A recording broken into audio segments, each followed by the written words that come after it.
It's finally here, the last 48 hours of this seemingly endless campaign. And for both sides, it's now all about getting supporters out to vote.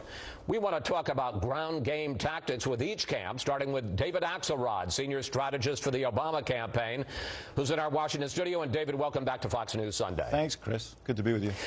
Before we get to the campaign, I want to ask you about Libya. Here is what the president promised, and here's what he's actually done. Every piece of information that we get, as we got it, we laid it out for the American people. And that was the president returning from a campaign trip and not answering a question about Benghazi. David, simple question. Did the president make a calculated decision to run out the clock till the election and not answer questions about Libya? No.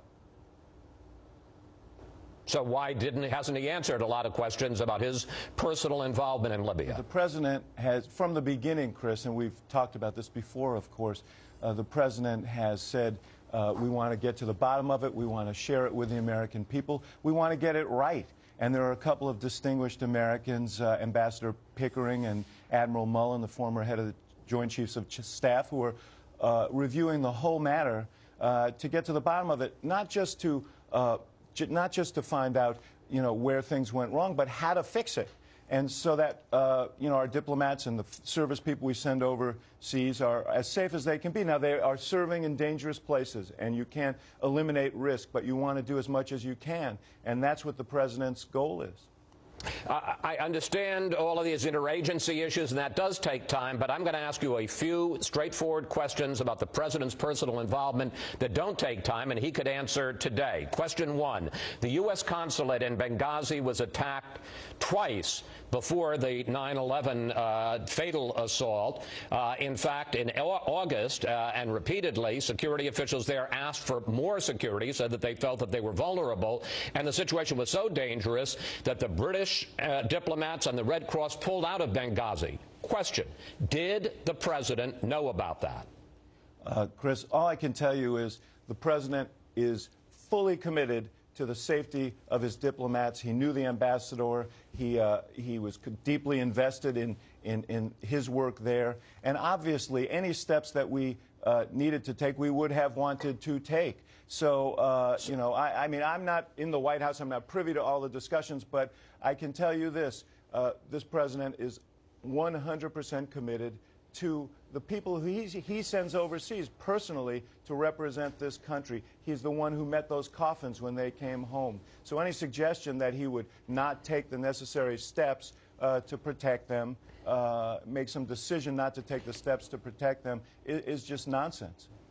David, I understand you're not in the White House anymore, but on the other hand, you did prepare the president and the vice president for their debates where Libya came up. In one of the debates, the vice president said, we weren't told about requests for more security. Yes. So I guess I'm asking again directly, did they know how dangerous the situation in Benghazi was beforehand, before the attack, and that security officials in Benghazi were asking for more help? Obviously, Benghazi was dangerous. There are many other places in the world that are dangerous where our diplomats serve, where our military serves, where our intelligence people serve. And but the question the vice president was asked was, did he know about a specific request for additional security? And the answer to that was no. Those requests go. We have 230 plus facilities around the world. Those requests go to the security professionals in the State Department, and that's what happened in this case. Second area. On the night of the attack, the president met with top national security advisors and told them to deploy assets to the area. Question, why did he decide not to deploy, why not actually to send those assets in the 7 hours between the first attack and the second attack in Benghazi that night, and in the second attack, 7 hours later, 2 Americans were killed? Chris, as has been reported and as the White House has said, I think there was another piece on this in the paper this morning. The president convened the top military officials that evening and told them to do whatever was necessary, and they took the steps that they thought they took every step they could take. But listen, this is exactly what this review is about. Because the real question here is what went wrong, what could have been done better. If we have to make adjustments in the future, what adjustments should we make? That is a solemn responsibility of the president and everyone who serves with him, and that's what's going to happen. Finally, the president canceled campaigning for 3 days. 3 days to deal with Hurricane Sandy, and he was praised for that. Why did he decide to go campaigning in Las Vegas within hours after 4 Americans were killed in Benghazi in a terror attack? Chris, as I said, immediately when word of the attack came, the president was meeting with his top national security folks. He was talking to them well into the night. He was in touch with them during the day during the next day as well. So there's no question about the fact that he was focused on this. Why did he feel he could go campaigning within hours after a terror attack? Well, everything was put in motion that he could put in motion. Every conversation that needed to be had was being had between him and his top national security officials. Let's turn to the election. Here's the latest Real Clear Politics map based on an average of recent polls. Let's put it up on the screen.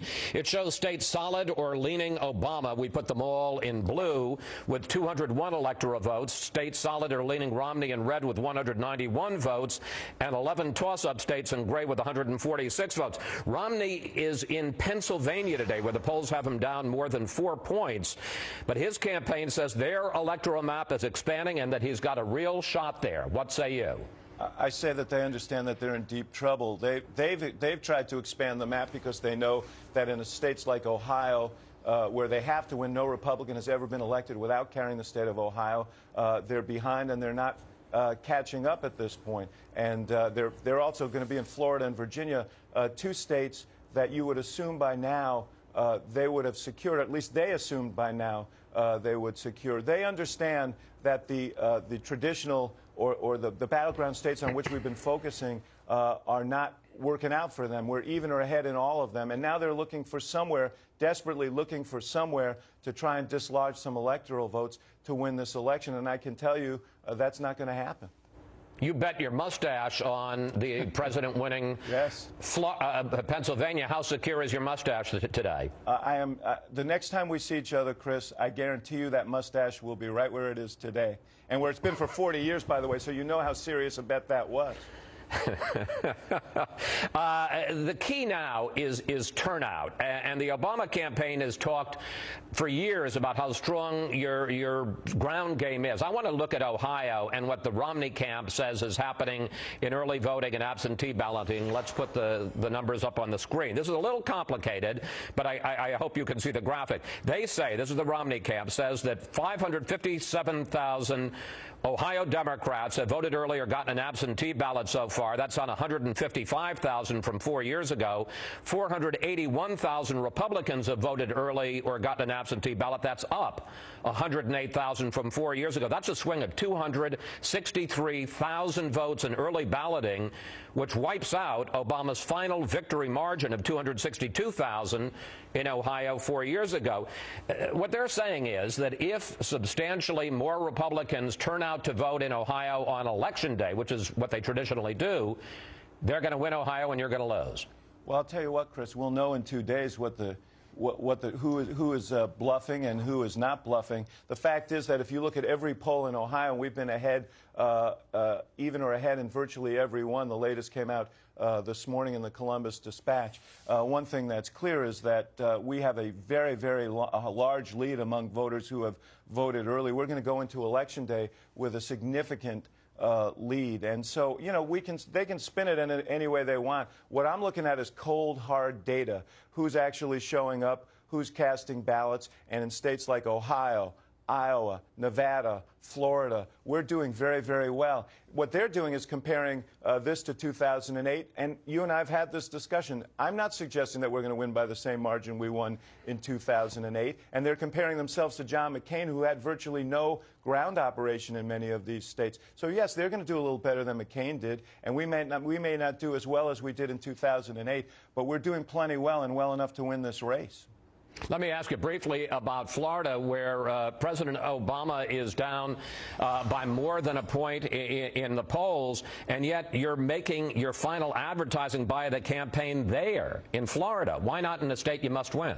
Well, first of all, we feel very competitive in the state of Florida. There have been a spate of polls. In fact, in all of these polls, battleground states polls that have come out in the last 48 hours, I think we're ahead in 90% of them, including Florida. Now, there's been a couple of mixed polls in Florida, but we are very pleased with where we are in early voting there, and we believe we're there too. We're going to go into Election Day with a large lead. So we're very competitive in Florida, and they know it because they're spending a lot of time there. If they were comfortable in Florida, they wouldn't be spending as much time and money as they're spending down there today. David, when will we know who the next president is? Do you think it's going to come sooner than expected on Tuesday night, or do you think this is something that is going to stretch into Wednesday morning? Well, I think that some of these races are very close, and so it could extend past midnight into the morning. I don't think by this time of the morning we'll still be wondering who the president is. It's just a matter of tallying the votes. And, you know, there are fewer exit polls this year, so I think some folks in your business are going to be a little less bullish about making early forecasts. So, you know, listen, we've been fighting for a year and a half. We've been working for a year and a half for this day. Our organizations in these states have been building for a year and a half. We're willing to wait a couple more hours to find out what happens. Is there one state, is there one county or precinct that you're going to be looking at early in the evening that's going to tell you whether it's going to be a good night or a bad night?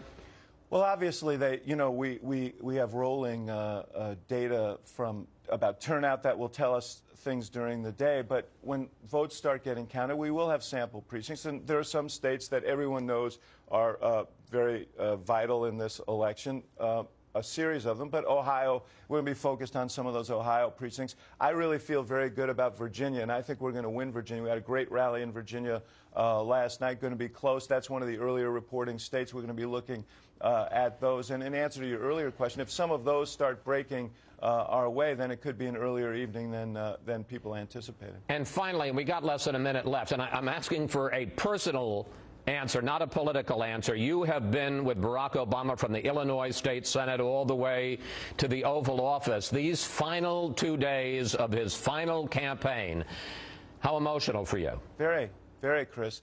I mean, this isn't just a friendship, a partnership, but it's a friendship. And, you know, I started getting interested in politics when I was 5 years old, and John F. Kennedy came to my little community in New York City, Stuyvesant town there, and I saw him, and I was hooked from that moment. And it was an idealism that drew me. Barack Obama has given me my idealism back, and and I'm grateful to him for it. And now all of us who have been with him for years are gathering on this last trip, and it's a very emotional time for us, a proud time, an emotional time, but also one with great anticipation because we think Tuesday is going to be a great day. David, I want to thank you. Thank you, as always, for talking with us. And we also want you to know that our offer still stands in the short time that's left for President Obama to come on Fox News for an interview at least once during this campaign. Well, it's a generous offer, and I appreciate you extending it. All right. But I didn't get a yes there. I've learned a few things on your show, Chris. Well, I'm sorry about that. David, thank you. Okay, good to be with you. Yes, sir.